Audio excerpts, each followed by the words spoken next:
Red light therapy hair growth review real results explained. Today I'm going to show you what we really know about red light therapy for hair growth, how it works, what results people see, and what you can realistically expect.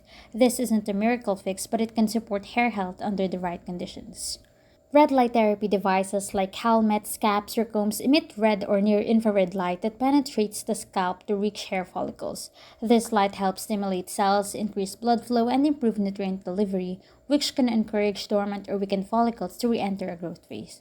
Because of this, users often notice gradual improvements rather than instant results. Studies and user experiences suggest that with consistent use, usually 2 to 3 sessions per week, many people see early changes in reduced shedding, slightly thicker strands, or improved hair texture within a few months.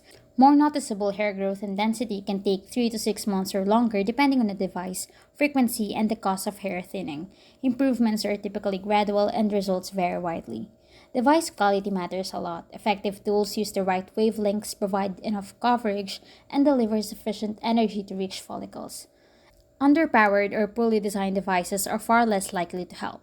Red light therapy works best for hair thinning, not complete follicle loss, and combining it with good scalp care, nutrition, and other treatments may improve outcomes.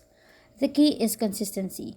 Red light therapy is safe, non invasive, and can support hair and scalp health over time, but patience is essential.